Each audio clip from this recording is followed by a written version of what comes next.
يا أيها الذين آمنوا إذا نودي للصلاة من يوم الجمعة فاسعوا إلى ذكر الله وذروا البيع ذلكم خير لكم إن كنتم تعلمون.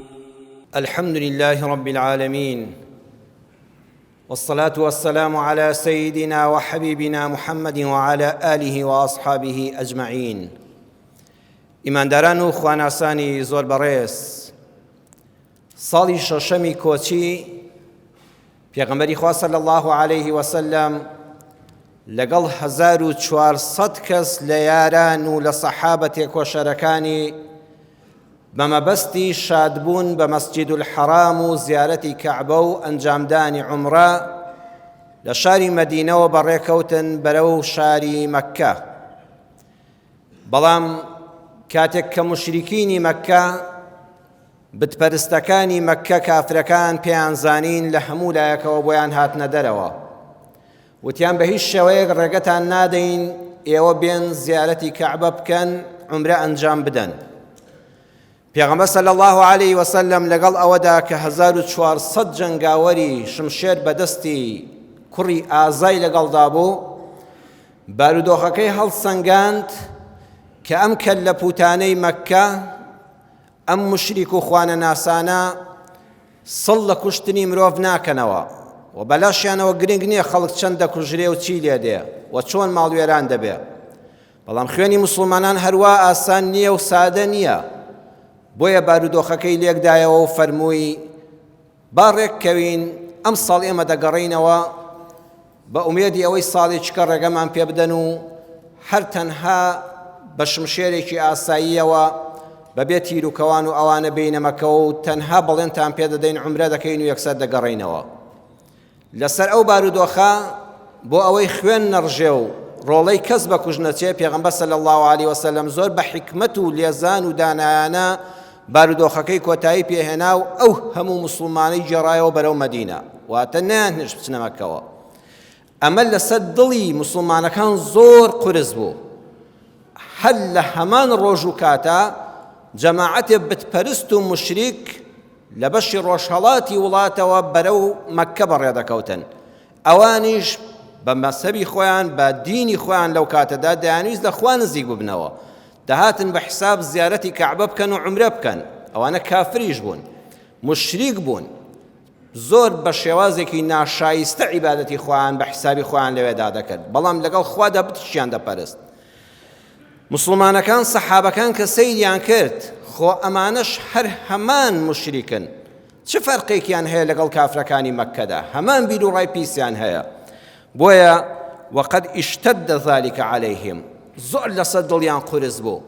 وتیان سەیری چه دنیایەکە، ئێمەی موەحید و ئەهلی لا ئیلاهە ئیلا الله، ئەم کافرانە کاتی خۆی چۆن لە مەککە عەزیەتیان داین، دەربەدەریان کردین، ئاوارەیان کردین لە شاری خۆمان.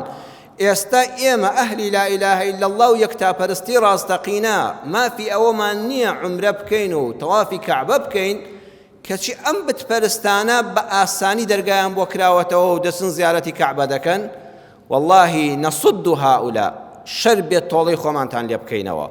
ئەمڕۆ ڕۆژی تۆڵەیە، ئێستا ئێمەش دەچینە سەر ڕێگەی ئەوانە دەیانژێڕینەوە. ناهێڵین ئەوانیش بە ئاواتی دڵی خۆیان بگەن چۆن ئەو مشریکانەی مەککە ئێمەیان لە ئاواتی دڵی خۆمان مەحروم کرد، چۆن نانهێش زیارەتی کەعبە بکەین. ئەمڕۆ ڕۆژی تۆڵەیە و تۆڵە بە تۆڵە. پێغەمبەر صلی الله عليه وسلم هیچ ناڵێ لەم کاتەدا خوای پەروەردگار خۆی تەداخل دەکا، منعی ئەم کاران لێ دەکا. ئاەتی 2 سوڕەتی ئەلمائیدە جەنابتان بخوێننەوە، دەفەرمێ ولا يجرمنكم شنآن قوم أن صدوكم عن المسجد الحرام أن تعتدوا. نەکەن ئەی ئیمانداران، ئەوە لە ئێوە ناوەشێتەوە، ڕقوقینی ناودڵتان ئەو زوڵمەی لێتان کراوە، ئەو ناحەقیەی لێتان کراوە ڕاستە، بەڵام نەکەن ئەو ناحەقی و ستەمەی کە لە دڵ و دەروون و لاشەتان کراوە، لە ماڵتان کراوە، دەربەدەر کراون لەلایەن ئەو بتپەرستانەوە. ئەم ڕۆژنان هێش زیارەتی کەعبە بکەن و عومرەکەتان بکەن و گێڕیانەوە، ئەم کارە نەشایستەی ئەو کافرانە وا لە ئێوە نەکا ڕق بچێتە دڵ و دەروونتانەوە ڕقیان لێ هەڵگرن شەنەئان و قەومین یعنی البغض الشەدید ئەو ڕقە ئەستوورەی لە ناو دڵتاندا کۆبووەتەوە واتان لێ نەکا بچن هەڕەشەیان لێ بکەن تەعەدایان لێ بکەن ئەن تەعتەدوو لێیان بدەن جوێنیان پێ بڵێن ڕێگری لە خەڵکێکی کە بکەن کە پەیوەندیان بەوانەوە نییە. سەیری ئەم ئاەتە قورئانی بەڕێزان چەند گەورەیە ئەمە بۆ ئەو زەمانە و بۆ هەموو کاتێکە ئەم قورئانە کە لە زەمەنی سەحابەدا بەزی بۆ من و بۆ تۆشە حتا قیامەت بۆ جیلەکانی دوای ئێمەشە. ئەم ئاەتە بە کورتی و بە کوردی خۆمان پێیوتین ئەی ئیماندار تۆ مەبدەئی بە ئاگادار بە ڕق هەڵساند لە خراپەی بەرامبەر تووشی کاردانەوەی ناشەرعی و نامەردین نەکە.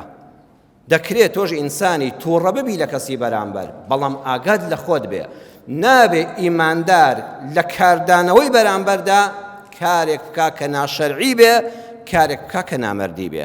ئیماندار نامەردی لێ ناوەشێتەوە. پێغەمبەر صلی الله عليه وسلم دەفەرمێ ئەدی الأمانة إلى من ائتمنك ولا تخن من خانك. هەر کەسێ متمانەی پێت بوو ئەمانەتی لا دانای جا ئەمانەت بەڕێزان پارەیەکی لای جەنابت داناوە دەڵێ با بینی خۆمان بێ براکەم پێی نەزانێ ئەمن بۆ پارێزە فڵان کەس ئەم پارەیە لابێ مامەڵەم بۆ پێوە بکە تۆ جێگەی ئەمانەتی منی. کەسێ قسەیەکی لا کردی وتی فڵان کەس دەنگ و باسێکم هەیە ڕاوێژێکم هەیە بەس بینی خۆمان بێ ئەم قسەیە ئەمانەت بێ لە نێوانماندا مادام فڵان کەسی بەرامبەر ئەوەندە متمانە و سیقەی بە تۆ هەیە دەتخوا تۆش لە ئاستی ئەو ئەمانەت پارێزیەدا بە توخوا تۆش بە فیڕۆی مەدا ئەمانەتێک بپارێزە کە بەرامبەر متمانەی پێت بووە. بەڵام وەلا تەخون من خانەک ئاگاداری خۆت بە قەد نەچی خیانەت بە خیانەت وەڵام بدەیتەوە. کەسێ خیانەتی لێ کردی کەسێ غەدری لێ کردی تۆ بە نامەردی وەڵامی مەدەوە ئەمە لە تۆ ئیماندار ناوەشێتەوە.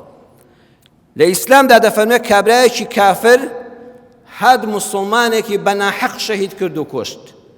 موسڵمان نابێ بڵێ وەڵا کافر هەر کافرە فەرقی چییە منیش دەچم کافرێکی تر دەکوژمەوە لە جەماعەتی کافرەکان ئەمە لە تۆی ئیماندار ناوەشێتەوە. ئەو خیانەتی کرد بەڵام تۆ نابێ ئیمانداری وەکو ئەو خیانەت کوێ بچی کابرایەکی کافر ئاگای لە هیچ نییە بچی ئەو بکوژیتەوە. کافرەکان هاتن پەلاماری ڕێز و حرمەت و شکۆی ئافرەتێکی سەرپۆش بە سەریاندا لەچکەکەیان لێکردەوە پەلاماریاندا تۆش بڵێ لە تۆڵەی ئەوەدا دەچم لە وڵاتی کافران پەلاماری ئافرەتێکیان دەدەم و سەمع و ڕێزی دەشکێنم. خوا دەفەرمێ ئەمە لە تۆ ناوەشێتەوە ئەمە نابێت تۆ ئەم کارە نامەردانە بکەیت. کەسێک کافر بوو جوێنی بە موسڵماناندا خوا دەفەرمێت تۆ بۆت نییە بچیت جوێنی پێ بدەیتەوە نابێت جوێن کە ئیشی نامەردانە دوو لە ڕووی جەنابتان بوڵامی بە جوێن و قسەی ناشرین بدرێتەوە. کەسێک بوختانی داوێن پیسی بۆ کردی بوختانی داوێن پیسی بۆ خۆت بۆ خێزانت بۆ خوشکت کرد بڵێ وەڵڵا تۆڵە بە تۆڵە ئەچم منیش حیا و ئابڕووی بنە ماڵەکەی خۆی و خێزان و خوشکی دەبم ئەمە بۆ تۆ ڕێگە پێ نەدراوە. نابێ خیانەت بە خیانەت پیسی بە پیسی وەڵام بدرێتەوە نامەردی بە نامەردی قەد وەڵام نەدەیتەوە. کەسێ درۆی بەدەمەوە کردی بڵێ وەڵام نیش درۆی بەدەمەوە دەکەم. کەسێ ماڵی خواردن بە خیانەت شاگردێکت هەبوو لە دوکانەکەت دزی لێ کردی شەریکێکت هەبوو بۆ دەرکەوت فێڵی لێ کردووی بڵێ وەڵام منیش لە دەرفەتێکا دەچم هەمان فێڵی لێ دەکەمەوە دەست بەسەر ماڵی خۆما دەگرم و منیش دەگەیەکی لێ دەمەوە. قورئان و حەدیث دەفەرمێ نامەردی بۆ تۆی موسڵمان ناشێ نابێتەوە بۆ وڵامی ئەو بدەیتەوە. کەسێ سارەی لەبەر دەمی ماڵەکە تا ڕاگرتووە لە ڕۆژگاری ئەمڕۆدا کەسێ سارەی لەبەر دەمی دوکانەکە دڕاگرتووە ئەمە کارێکی ناڕەوایە ئەوە خیانەتە. بەڕاستی هەر کەسێک لەبەر دەرگای گەراجی ماڵێکا سارەکەی ڕاگرێ غەدری لەو ماڵە کردووە. هەر کەسێک لەبەر دەمی دوکانی کەسێکە بەبێ ئەوەی مشتری ئەو دوکانە بێ تۆ لە شوێنێک کە ئیشت هەیە کابرای دوکاندار ئەو بەردەمی دوکانە مشتریەکانی دەچن تۆ سارەکەت ڕاگرت غەدرت کردووە. ئێمە لەم وڵاتەدا چونکە یاسا و نیزاممان نییە بەداخەوە نە لە پێشتر هەمان بووە نە لە ئێستادا لە وڵاتانی پێشکەوتووی جیهاندا ئەم بابەتانە دەمێکە کۆتاییان پێهاتووە. تۆ دەچی دوکانەکە سارەکە لە بەردەمی کۆگایەک مارکێتێک دوکانێک ڕادەگری هەر لە ماوەی 2 دقە 3 دقە زیاتری پێچوو یەکسەر غەرامەیەک دەکرێ پارەی تۆ دەچێتە سەر حسابی پارەی خاوەن دوکانەکە تۆڵەی خۆی لێ دەکاتەوە حکومەت بەبێ ئەوەی کەس پەلاماری سارەی کەس دا و یەکتر بکوژێ و تۆڵەی خۆی بکاتەوە. غەدرت لێ کرد سارەکە لەبەر دەرگای ماڵی کەسێک ڕاگرت و ئازارتدا و ماڵ و منداڵت ئیحراج کرد حکومەت پارەت غەرامە دەکا بە بێەوەی هەست بە خۆت بکەیت دەیخاتە سەر حساب بانقی خاوەن ماڵەکە هەمووی بە کامێرە گیراوە هەمووشی کۆدی خۆی هەیە بەڵام لە وڵاتی ئێمەدا کە ئەوە نییە کابرا غەدری لە جەنابت کرد سارەی لە بەردەمی ماڵت ڕاگرت پرسی پێ نەکردی سارەی لە بەردەمی دوکانت ڕاگرت و داوای مۆڵەت و یارمەتی لێ نەکردی تۆ بۆت هەیە بچی شوختێک لە سارەکەی بکەی من ئەوانم بینیەوە کابرا شۆ تای سارەکەی تەقاندووە تایەکەی فش کردوێتەوە توێتی شەبێ پەکت خەم تەمبێت کەم جارشکە لە بەردەمی ماڵی منە سارە ڕانەگری ئیسلام دەفەرمێ ئەمە بۆ تۆ نابێ ئەم نامەردیە لە تۆ ئیماندار ناوەشێتەوە ڕاستە ئەو غەدری کرد خیانەتی کرد عەزیەتی تۆیدا بەڵام تۆ قەت مافی ئەوە بە خۆت مەدەبچی شوختێک لە سارەکەی کەی تای سارەکەی فشکەیتەوە پەنچەری کەی بۆ ئەوەی عەزیەتی بدەیتەوە ئەمە لە تۆ ئیماندار ناوەشێتەوە لە کوردەواریدا بەداخەوە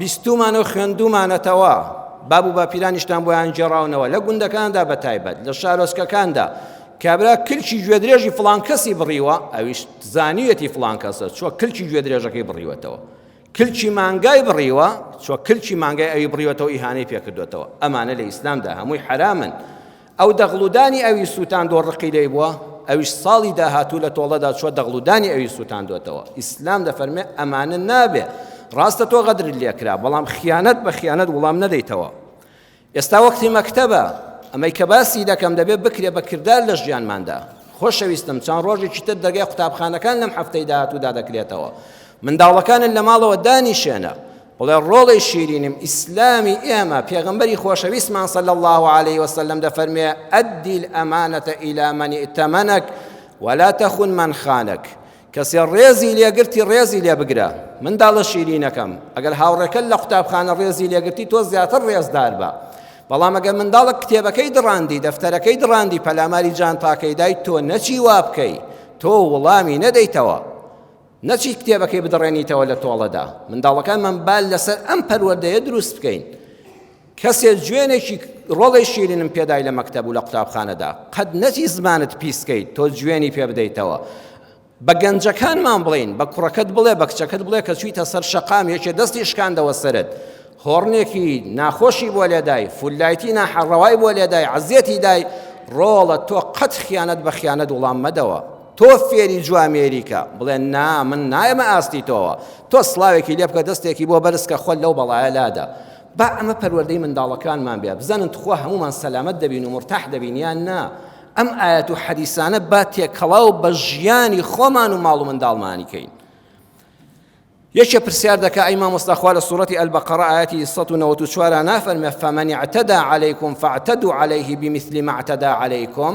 ئەگەر کەسێک ستەمی لێکردن دەستدرێژی کردنە سەر ئێوەش بە ئەندازەی ئەو دەستدرێژیەی ئەو دەستدرێژی بکەنەوە سەر بڕێزان ئەم ئاەتە بۆ تاکە کەسدا نەبەزیوە کە قورئانتان خوێندەوە زۆر جوان لێی ورد بنەوە ئەم ئاەتە باسی کاتێک دەکا کە دوژمنانی خاک و نەتەوە وڵاتەکەت هێرشیان کردە سەر هاتن وڵاتت داگیرکەن نەتەوەت لە ناوبەرن مڵک و ماڵت داگیرکەن تۆ نابێ بێ هەڵوێزبی بۆیە سەیری ئاەتەکەکەن عەلەیکم نەک عەلەیکە هاتن وڵات و خاک و نیشتیمان و نەتەوەتان لە ناوبەرن ئێوەش دەستەوەستان مەبن فاعتدوا عليهم بە ئەندازەی بمثلی بەڵام ئێوەش بە جەماعەت فاعتدوا هەمووتان یەکگرتوو بن لە ناوخۆتاندا ئێوەش تەفرەقە و حیزب حیزبیانە مەکەن مادام باسی نیشتیمان و نەتەوەیە هەموو ناکۆچیەکانتان وەلانێن دیفاع لە نیشتیمان و نەتەوە گەلی خۆتان بکەن بە یەکگرتووی پەلاماری دوژمن بدەنەوە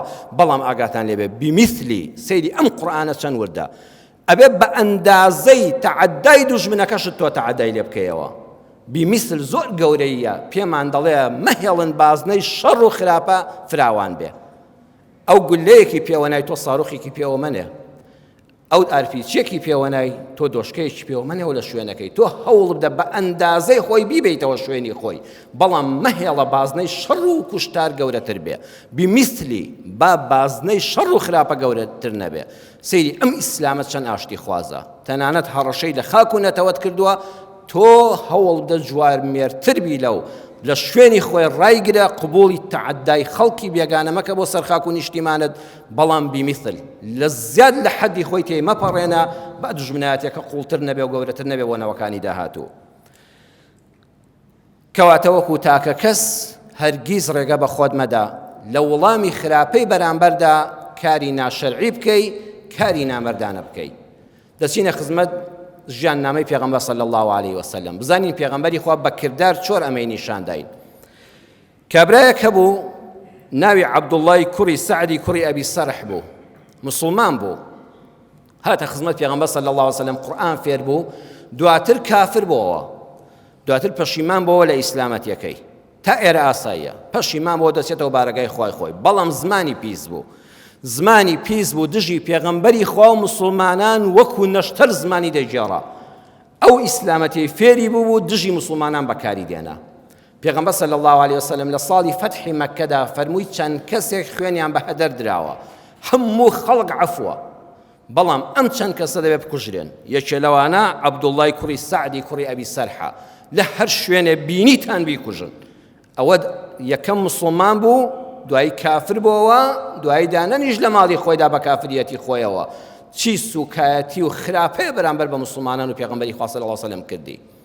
ئەم عەبدوڵڵایە کوڕی سەعدی کوڕی سەرحە تینی بۆ هات، ئێمە کەوا فەتح کرا، هیچ پەنایەکی نەما، خۆی کرد بە ماڵی ئیمامی عوسماندا، زاوای پێغەمبەر صلی الله علیه وسلم. وتی عوسمان پەنام بۆ تۆ هێناوە، هیچ چارم نەماوە، بیستومە ئەمری کوشتنم دەرکراوە و دەکوژرێم، من عەفو و لێبوردن نامگرێتەوە، پەنام هێنایە بەر ماڵەکەت. ئیمامی عوسمان فەرمووی تازە خۆت خستۆتە ماڵەکەمەوە چیت لێ بکەم، خۆ من نابێ بتکوژم، بەبێ دەرک گەورەیە وەرە پەنام دای. بردی بۆ لای پێغەمبەری خوا صلی الله علیه وسلم لە دەوری کەعبەدا، ئەو هەموو سەحابە لە خزمەتیایەتی. وتی ئەی پێغەمبەری خوا صلی الله علیه وسلم، عەبدوڵڵای کوڕی سەعدی کوڕی ئەبی سەرح پەنای بۆ ماڵی من هێناوە، ئاگامان لێیە جەنابەت فەرمانی کوشتنت دەرکردووە، بەڵام پەنای بۆ من هێنا و منیش داوات لێ دەکەم تکایە بەیعەتی پێ بدە، هاتۆ جارش کە مسلمان بێتەوە، مسلمانێکی ڕاستەقینەی لێ دەرچێت، تەوبەی کردووە. پێغەمبەر صلی الله علیه وسلم سەری هەڵبڕی و سەیری کرد، ئەوە عەبدوڵڵای کوڕی سەعدی کوڕی ئەبی سەرحە، هیچ قسەی نەکرد، سەری نەوی کردەوە. جاری دۆم ئیمامی عوسمان دووبارەی کردەوە، پێغەمبەر صلی الله علیه وسلم سەری هەڵبڕی و سەری بەرز کردەوە، بەڵام دەستی درێژ نەکرد بەیعەتی پێ بدە. جاری سێم ئیمامی عوسمان تەکلیفەکەی دووبارە کردەوە. پێغەمبەر صلی الله علیه وسلم دوای جاری سێم دەستی درێژ کرد و فەرمووی مسلمانەتی لێ پیرۆز بێ، وا لە تۆش بوراین. عەبدوڵڵا ڕزگاری بوو، تازە عەفوی پێغەمبەر صلی الله علیه وسلم ئەویشی گرتەوە، ئیسلامەتی لێ قبوڵ کرایەوە. بەڵام کاتێک کە لەگەڵ ئیمامی عوسمانان ڕۆیشتن فەرمووی ئەما کان فیکم رجل رشید یقوم إلى هذا حيث رآني كففت يدي عن بيعته فيقتله. ئەوە لە ناو ئێوەدا ئەو هەموو سەحابەم لە دەور بوو، کەسێکی ژیر و هۆژمەند و تێگەیشت و بەغیرەتتان تێدا نەبوو، دی قەت بدا من سێ جار سەیرم کرد و سرم داخست و دەستم درێژ نەکرد بەیعەتی پێ بدەم، فەیەقتولە شمشێرێکی لە گردندایە و بیکوشتایە، ئەمە مستحقی کوشتن بوو. ئەوە کەسێکتان هۆژمەند نەبوو لە ئاماژەکانی من تێبگا. وتیان وما ندري يا رسول الله ما في نفسك، والله ئەی پێغەمبەری خوا نەمانزانی چی لێ ناخودڵ و دەرونی تۆدا هەیە. ئەلا ئەو مەئتە ئیلەینا بعینیکە، هەر یەک ئاماژەی چاوت بدایە، یەک ئیشارەتێکت بدایە، یەک ئاماژەی برۆیەکت بدایە، یەکسەر دەمان کوشت. پێغەمبەر صلی الله علیه وسلم فەرمووی إنه لا ينبغي لنبي أن تكون له خائنة الأعين. بەڵام ئێوە بزانن پێغەمبەری خوا بۆی نییە بە ئاماژەی چاویش خیانەت لە بەرامبەر بکە، ئەو بەرامبەرە چەند پیس بێ، نابێ بە ئاماژەی چاو ئاماژە بۆ کوشتنی بکەی. پێغەمبەری خوا و شوێنکەوتووی پێغەمبەری خوا نابێ ئاماژەی چاویان بە خیانەتە بێ. سبحان الله چه دەرسێکی گەورەیە. توخوا حیف نییە ئەم حەدیثانەی پێغەمبەر صلی الله علیه وسلم، ئەم ئایەتانەی کە باسم کرد، ئەم فەرمودانە هەموو سیاسیەک نەیخوێنێ لە هەر حیزبێکا بێ، بۆیە ئەو کاتەی کە خەڵک گەڕایەوە سەر منهەجی پێغەمبەر صلی الله علیه وسلم، هیچ کەسێشکە دەعوەت ناکا و ژەهر خواردووی کاوەکو لە وڵاتەیە دەبیندرێ، هیچ کەسێک دەعوەت ناکا و لە ڕێگا کەمینی بۆ دانێ و بیکوژێ، هیچ کەس لە ماڵی خۆیدا نایارەکەی تەصفیه حساب ناکا. ئەوە بەرنامەی ئیسلامە، دەفەرمێ ئەگەر تۆ ئیماندار بۆی ناجوامێری لێ ناوەشێتەوە، تۆ کەسێکی مرد و جوامێری بە ئاماژەی چاویش بۆ نییە خیانەت لە بەرامبەر بکەیت، چەندە ئەو خیانەتکارە بەرامبەرت پیس بوو بێ. خۆزگە ئیسلام هاتایەوە سەر مەیدانی ژیان بزانە هەمومان چۆن پەروەردەیەکی جوان دەبووین. تکاتان لێ دەکەمەوەی لە موتارەدا بیستمان بیگەێنن بە ماڵ و منداڵتان و خۆمان پێش ئەوان جێبەجێکەین کۆمەڵگایەکی تەندروست و هێمن و سالار و سەنگینمان دەبێ بە ئیزنی خوای پەروەردگار. ئەمانەت پارێز بە بەڵام خیانەت بە خیانەت وەڵام نەدەیتەوە. یا ڕەبی خوای پەروەردگار باشتر لە دینەکەی خۆت حاڵیمان کەی. یا ڕەبی خوای صفاتی جوامێران و مەردانمان تێدا بێتە جێ. بە گەورەی خۆت یا ئەڵڵا بمان پارێزی لە هەموو خیانەتێک. یا ڕەبی خوای بمان پارێزی لەوەی خیانەتمان لێ بکرێ یان خیانەت بە خیانەت وەڵام بدەینەوە. ئەوانەی پاک و چاکن یا ڕەبی خوای پارێزراویان کەی. ئەوانەی لار و لەوێرن خوای هیدایەتی هەموو لایەکمان بدەی. یا ئەڵڵاه ئەوانەی نەخۆشن شیفای بەخێریان بۆ بنێری. گەنج و لاوەکانمان بە ئاواتی خۆیان بگەێنی. یا ڕەبی خوای پەروەردگار ئەوانەی لە بەندیەکاندان لە سجنەکاندان داوای دوعای خێریان لە موسڵمانانە کردووە خوایە هەر کەس بە ناحەق ژیراوە خوایە ئازادی کەی. یا ڕەبی خوایە هەر کەس قاچی خلیسکاوە تووشی زیندان بۆ خوا دەرگای ڕەحمەتی لێ بکەی و هیدایەتی بدەی. ڕەحم بە حاڵی هەموو لایەکمان بکەی. آمین آمین والحمد لله رب العالمين. يا أيها الذين آمنوا إذا نودي للصلاة من يوم الجمعة فاسعوا إلى ذكر الله وذروا البيع ذلكم خير لكم إن كنتم تعلمون